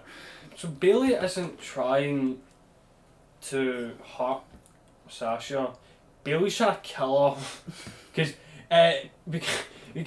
she's got a neck brace on and she takes it off just to do the exact same move. Yeah, again. I mean that's what. Like when Randy Orton done it, he just put Edge on the Uh-huh. chair and then hit him with the chair. Like Randy Orton wanted to paralyse him for Yeah. life, which is probably even worse than killing somebody. I would say, personally, I would say if you want this person to suffer for the rest of their known life, it's probably worse than just killing them. Okay, but like she's putting Sasha's head inside the chair. Yeah. So if what happens basically that her neck gets crushed. Windpipe, And bones, no- vertebrae. She's physically trying to kill this person, trying to murder her. Like this won't be taken down as manslaughter or anything like that. That is murder. Is that grounds to strip her of the title? It's grounds to arrest her because that was Well, attempted, yeah, I suppose that was attempted murder. William. Yeah. So she gets arrested, she does her time. Does she then do a Sami Zayn and show up and say, oh, I was stripped of the title, I Yeah. never lost it? No, you tried to kill somebody, Bayley. So, yeah, as I was saying, the storyline, the climax of the storyline was that Bayley betrays Sasha Banks, but now you're thinking, now it's done, I feel that it's just flopped. Oh yeah, like retribution, like everything else. Yeah, I mean, especially, but I thought it was actually going to be Banks that done the betrayal. It seemed as if that's the way it was going, but I think it was a cool flip, yeah, well, like, but like they swerved us, but did they really do it They- enough to they- make us interested? they swerved, they didn't drift Yeah. They Yeah, swerved okay. us Yeah, I off. suppose, yeah. off the road, but Yeah. they could have drifted us around the corner. We could have drifted round the corner, whereas we went round the corner too quickly. We then went off the edge of a cliff. We're now rolling down a cliff as the car slowly Yeah. catches fire. Yep. So next on the card, there was stuff in between, but I'm going to be honest, guys. Oh no! Shit, man, it was all shit. So Zayn. So Sami Zayn isn't okay, right? We'll get that out there. He's not okay just now. I like what he wears. It's very different. I like his ring gear, right, which is just like the green trousers and he's got the hat and stuff. He looks like the He just looks like a hobo. yeah, that's it. Like when he first came out, he looked like what's his name? Chavez? No, what's the dictator, the Cuban dictator, when he wore like the green and he had the green hat thing. I have no idea. No, somebody will know who I'm talking about at home. Che Guevara. That's it. There we go. Che Guevara. Sorry, Che Guevara. Yeah, that's what he looked like, and he looked cool. Sami Zayn, sorry, not Che Guevara. That's what he looked like when he returned first, and he looked cool. However, now he's not getting his hair cut. He's not getting his beard cut. He's not even running a comb or anything through any of his hair. So he just looks like a tramp. Yep. He looks as if he was outside asking for change. And then somebody said, "Oh, by the way, Jeff Hardy's the IC champion," and he's went, "What?" So, yeah, Sami Zayn comes out and he demands to be announced as the Intercontinental Champion, but no one's going to do that for him because he's not the Intercontinental Champion. He's just a crazy homeless guy. AJ Styles attacks him from behind. The two have a brief encounter where they both attempt the finishers, but they both counter their finishers.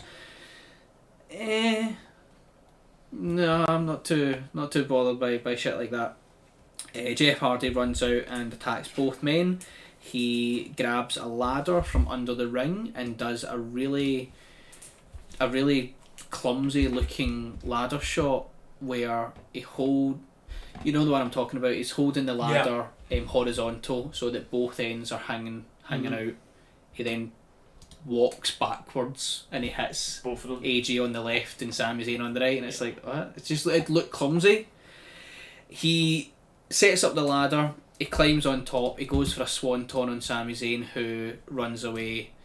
And obviously Jeff Hardy's not. Actually no, Jeff Hardy would be the kind of guy to do a swanton on nothing. Yep. Just because it's Jeff Hardy. So he climbs up to the top. He then announces to Sami that their match at Clash of Champions, which was originally a triple threat match, is now going to be a triple threat ladder match.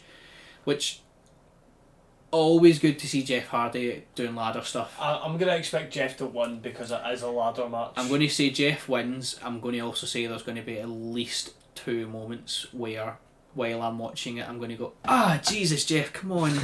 Come on, man, this isn't, come on. You're not young anymore, Jeff, you don't have to do this. However, I'm excited for it. We'll cover it when Clash of Champions is, because Jeff and ladders are like... a couple.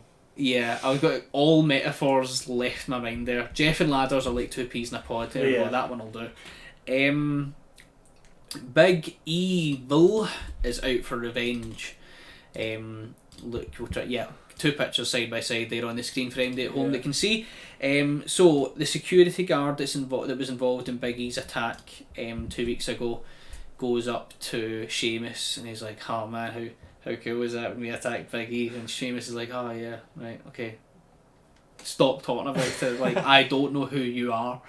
Like, I gave you $5 to assist me in luring Big E to..." Big E's in his hospital bed, probably dying, okay? We'll leave it at that. So Sheamus is basically, he's like, "Yep, cool, And then the guy says, "Oh, by the way, your car's being towed." Sheamus is like, "What the fuck, man?"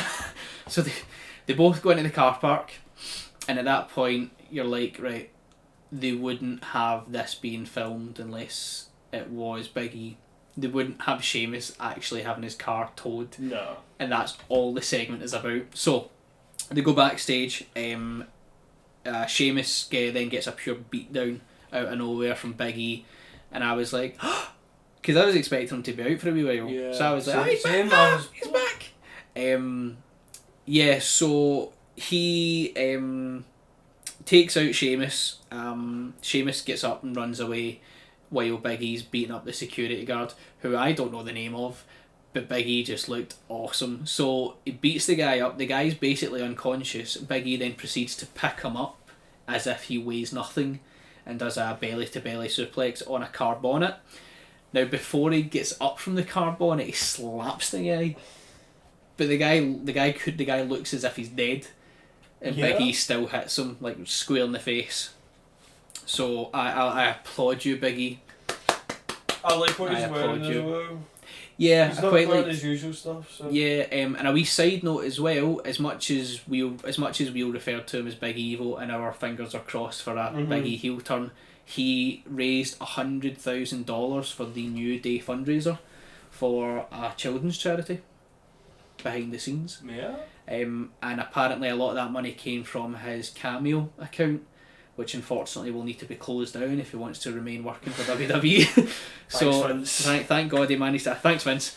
The sick kids at the hospital will thank you next week. So yep, Big E. I love the guy. Congosaurus is just saying in the chat box that ever since watching SmackDown, he has been thinking about how much we are going to love it. Yeah. Which is good that while our fans are watching wrestling, they're actually thinking about what's going to be said on Sunday when we discuss it. Yeah, but like what you told me earlier, the fact that Big E and Kofi will be. Rumour does have yeah. it. If anyone that doesn't know, rumour does have it that Big E will remain on SmackDown while Kofi goes to Raw. However, they're going to continue the New Day team. Yeah. It's just going to be spread across brands. I don't want Big E to have a new like entrance until he turns heel. Yeah. And just like very like. I don't want heel Big E music. to come out to older Big E music. I don't want him to just go back. He is still in the New Day. Leave him in the New Day. Don't split the New Day across brands though, because then it's going to be. What's the point in having brands? Though? I just want a really heartfelt moment of Big E beating up Kofi and stuff. It's like, Yeah. oh, Big E, no, but yeah, I still love you. I'd much rather see him beat up Xavier Woods. Oh yeah. Just Because like he's the small nimble one. Big Yeah. E was that, and he's gonna abuse it. And it's gonna be Kofi was the WWE champion. So if anyone's going to get beat up, I'm going to say it's going to be skinny Xavier Woods, who's actually quite ripped. Yeah. I don't know why I'm saying skinny Xavier. He's skinny out of the three of them, but he's yeah.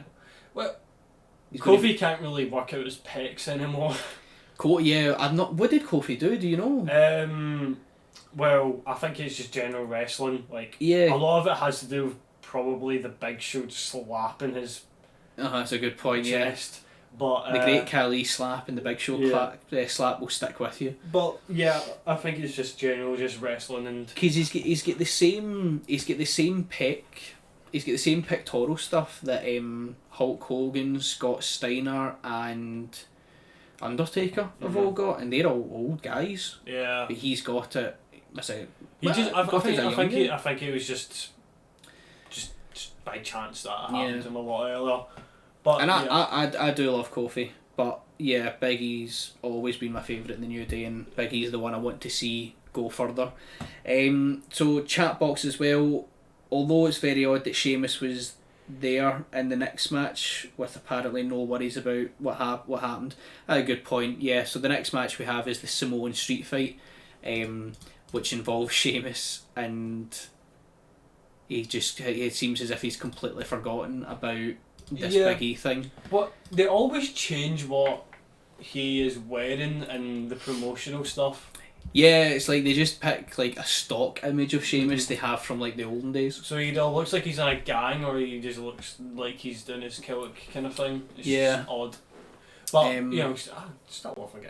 So, yep, the match has a pre-match segment where Roman Reigns says that SmackDown is still his yard and that he will beat his cousin at Clash of Champions. Now, in my opinion, if you're about to have a tag match with someone, the wisest thing to do is not refer to how you're going to beat them Yeah. at your next singles encounter against them. But Just saying. right. I don't really like what they've done with Roman so far. But what they're doing is that they're trying to give him this really cocky attitude. Yes. And I'm liking that. Because like he's actively trying to trash talk someone he's tag teaming with Mhm. as if like he's not gonna do anything about it, and I like that. I don't like what he done at the triple threat match because it's not a triple threat match if he doesn't show up. No, it was 1-on-1 Yeah. and then He he just showed up and pinned. he's. I would not be surprised if who had it at the time, The Fiend. The Fiend held Yeah, it at if the time, yeah. if the Fiend came out like Zayn with the exact same title, and I was like, Yeah. that's my Or he comes my out title. or he comes out and he's like, Roman, you might have that title, but I've got this one, and he lifts up the one that's his face Yeah. stretched across it, which nobody likes. Like, ah. But yeah, I like the whole overconfident attitude right now, and he's still wearing his. Yeah, All the they armour. still, his promotional stuff still has him wearing the Shield stuff, even though he just wrestles in a t-shirt and black jeans. What I'll say right now, Roman being a heel now, what I would like him to comment on is the Last Ride documentary. Okay. The first episode. Have you watched? You've watched the first episode, haven't you? I watched all of it. You watched all of it? Yeah. My mistake. So in the first episode, it's all about the Undertaker talking about his match against Roman Reigns. Was supposed to be his retirement match. However, there's 5 episodes after that, and there was like 10 matches after Roman's one. I would like Roman as a heel to be like, do you know what, Undertaker, I loved you, I love working with you, but retiring you was supposed to be my big push, and you took that away from me because you didn't think the match was good enough. Now, the whole thing about the Last Ride documentary, it's supposed to be.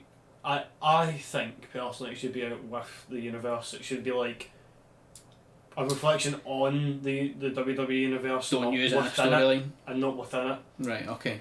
So, like, you could have them do that, but then what about when there's in the episode they're doing a party or something like that, and Roman Reigns is with his girlfriend or wife, Yeah, Roman Reigns is there shaking hands with like, laughing Undertaker. and joking with him and all that. It's just, I don't know. Well, do you think that they could still do it but not refer to it as It's being about the Last Ride? Just say, Yes. I was supposed to have retired Yeah, but like, you. but the very moment you refer to the Last Ride, you're acknowledging all of the Last Ride. They're breaking kayfabe like mad. Yes. Okay. Well, if they could fit that in to one of Roman Reigns' promos without. Yeah, like, I'm pretty sure the Undertaker at one point would have said, "Oh, this is my last match." Like, he didn't he, like... Well, at the he put end, down his entire thing. Like, yeah, after Roman beat him, he took off his jacket, folded it up, took off his gloves, put them down nice and neatly, boom, off came the hat, down on the pile, walked out, boof, arm in the air, fist in the air. So yeah, Without saying it, he retired. But then after he can that, easily do that as a promo. yeah, and then after that he wrestled John Cena, then he wrestled who else did he? John Cena, he wrestled Brock Lesnar Yeah, I was again. gonna say Brock Lesnar. He wrestled. Was the Fiend before or after? The Fiend was after Brock Lesnar because his Brock Lesnar match was his retribution for. Oh no, it felt really weird to say retribution there because the Yeah. word has been ruined. Against Brock Lesnar was his revenge or him avenging himself after after having the streak broken. There's been like 6 matches after his air quotes retirement match. He even went to Saudi Arabia and done a tag team match, which he hated. Who did he do it with again? So it was the Brothers of Destruction versus DX, except it was just 4 old guys that were very slow working in a country that's like 60 degrees. He was at the greatest Royal Rumble. He was at the Greatest Royal Rumble, but I thought he was just backstage. He was promotion for it. He was promotion for it. He was in the posters, but he didn't actually appear. But in the Crown Jewel, which was their first Saudi Arabia match, Triple H out of nowhere on Raw was like, "Undertaker, we'll see your ass in Saudi Arabia." It's like, what? Why? Okay. Hold on a minute. The guy's sitting at home, probably like just chilling. Like, oh, hold on a minute, I've got a match apparently. Anyway, going back to SmackDown. Roman Reigns before the match says that he's going to beat his cousin, who's his tag team partner tonight. Didn't think that's wise at all, but whatever. Decent heel. Yeah, he's a heel. So there we go. The match happens. So for this week, Luke, do you have a winning show? AEW. I think this is episode 10, right, and that's including all the pay-per-views and stuff. That is including the pay-per-views, so you need to take...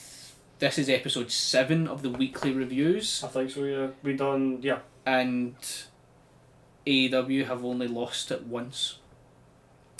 Mm-hmm. Monday Night Raw won it once because of nobody but Drew McIntyre. Yeah. which is pretty amazing. Okay, so there we go. The winning show then is AEW Dynamite. Your AEW, or sorry, not AEW champion, your W Factor champion is currently Dustin Rhodes. Dustin didn't really do anything. Dustin wasn't even there this Yeah. week. We can't really see MGF because he done a squash match, which was Yeah, good. But his promo was good, but that was about it. we know who done something this week. We know who done something. We know who done something Spectacular. that we haven't, we've never put the title on before, Oh yeah. which is pretty amazing actually. So are we both in agreement then? Yeah. R-Truth it is. Yeah. No.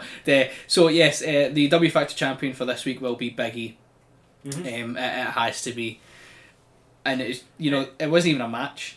Like last time we Fucking- said that it was like we were hyped up for him because we know when he comes back he's gonna do something. Yeah, we knew it And wasn't then just he- going to be a, oh hi, I'm Big E, Yeah. I'm back. He came back and he's setting himself up to do a storyline. Exactly. I'm generally quite interested because starting off with Sheamus is pretty good because Sheamus, he has a lot of like he's done really good as like a bad guy. Yeah, I like Gangs of New York Sheamus. Yeah, I'm interested in Sheamus and see where he's gonna go as well. But yeah, Big E is This W week's Factor? W Factor champion. Yeah. Yeah. Speaking of Sheamus as well, we were talking about it just a couple of days ago that I feel he's putting on more of an Irish accent now. Oh yeah. He's either putting on more of an Irish accent or he's taking away some of the American accent that he put on. Because he obviously... Well, he needs to be understood. Yeah, Drew McIntyre, that's not how he speaks.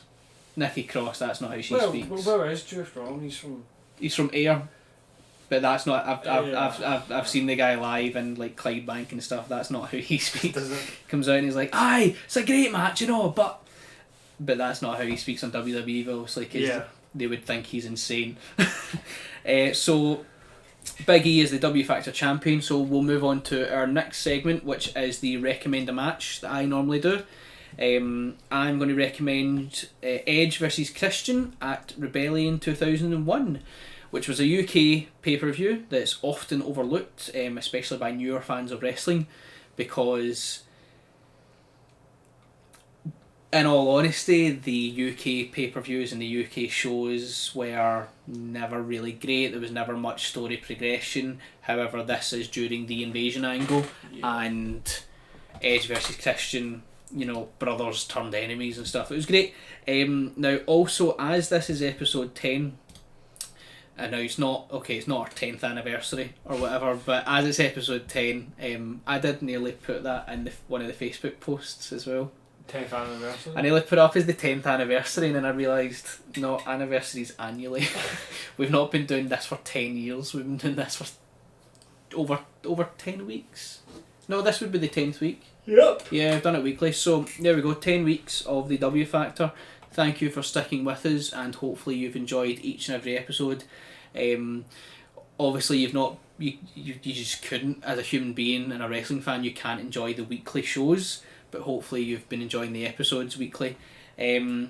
So as a new project that I'm going to take on, I am going to go through, well, we are going to go through the invasion angle from episode 1 all the way through to when it ended, and I will put up blog posts on social media. I'm going to find a website to upload blogs to, because I just think that as much as we talk about the modern stuff, it's pretty shit just now.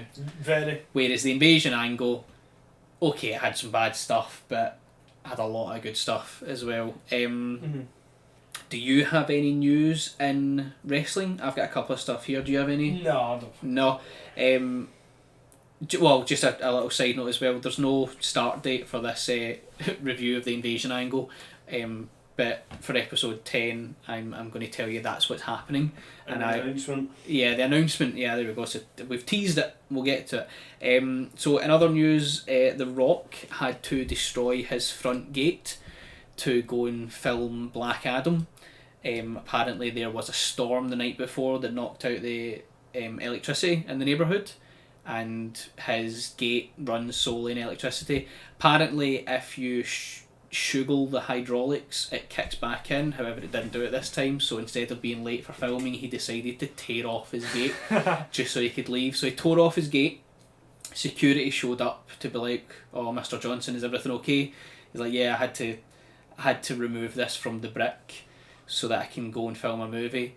Then the company that the company that provided the gate showed up, and apparently as The Rock was leaving, these three guys were like in shock and slightly scared of the fact that The Rock, like, because he didn't just like unscrew it or anything, he just like, it was stuck into bricks and shit, and he just fucking threw it to the side.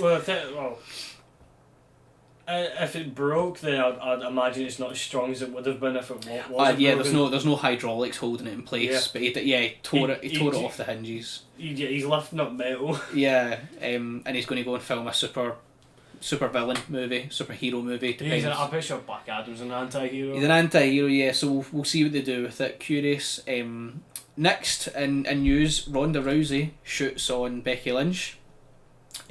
She is surprised that Becky Lynch gets as many views or made as much views for WWE when both competitors were there. She just doesn't understand it. Obviously, Ronda Rousey, I don't like her personality. I like watching her fight in UFC, and a lot of people want her back.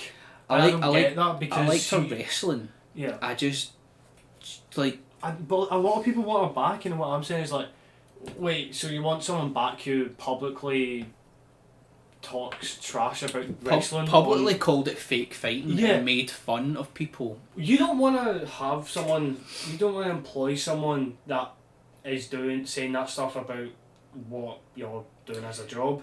She also, for anyone that doesn't know, asked Vince McMahon for paid leave so that she could have a child. Still not pregnant.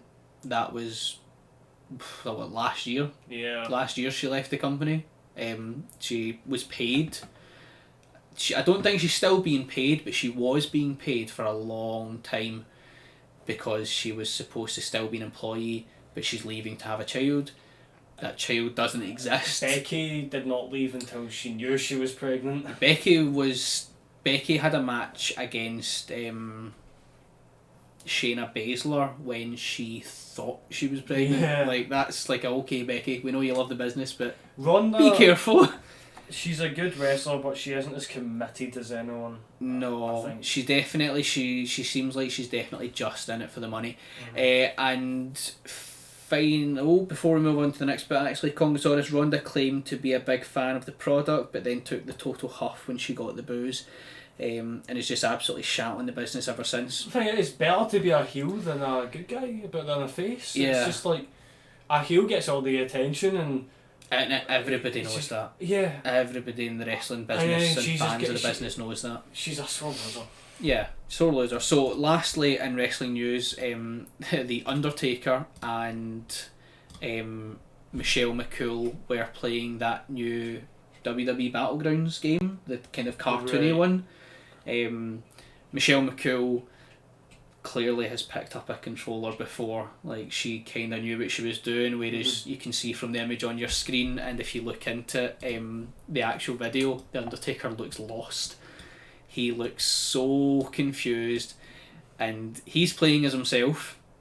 I'm not sure who Michelle McCool's playing as, but there's memes that she's playing as like Shawn Michaels, and like she's playing as like all of Undertaker's like worst opponents and stuff like that, and he's just sitting there struggling to do combos, just staring at the screen blankly. I doubt he can move his fingers right now because of the years of wrestling. Because of all the reconstructive surgery he's had to have on all of his joints, everywhere in his body, probably, yeah. So, yep, that is the show. So look, if you can just put up the last image there, that's just like a wee sort of logo that I've created. It's on all the social medias, but for some reason, when you try and upload that profile picture to Instagram, it gives you a circle to work with. Yeah, and you can't even adapt it. Like, so I think the Instagram profile picture is just Brock Lesnar's face with the word factor underneath it. But if you click on it, it zooms in and it shows you everything. But yeah, so on our social medias, you can find us and like us and follow us on Facebook, the W Factor. You can find us on Twitter and follow us there. That's at the W_Factor podcast. On Instagram, we are the W Factor. On Twitch TV, we are the W_Factor. And on YouTube, we are the W Factor podcast. Now, as I learned last week, the videos that are on our Twitch channel just now will expire. So I've got all the videos saved. Every Yeah. video is either on YouTube or on my computer. I think we've maybe got the first 6 or 7 episodes on YouTube, so you'll be able to find us there. Don't forget to share as much as you can through all of the pages that you can. Get the word out there. I think we're on Facebook. We're currently sitting at like 57 followers or something like that. Lots of fan interaction as well. Like Yeah. every picture or meme that gets put up or even post, we're getting a whole load of likes, a whole load of reactions, and a whole load of comments of people with their own opinions. And yeah, that's it. So the chat box is there. If anyone has anything to say, whether it's disagreeing, like most of Congosaurus's comment, no, I'm only kidding. Any disagreements or any different opinions, or even, you know, Congosaurus just adding things throughout the show, making sure that my facts are correct. There's a lot of knowledge, a lot of wrestling knowledge up in my brain. It's going to get muddled up every so often. So the chat box, obviously the activity in the chat box is much appreciated, and hopefully we can get just a lot more going on. But thank you for joining us for episode 10. And keep an eye out for this invasion project that I'll be working on whenever that is. And good night.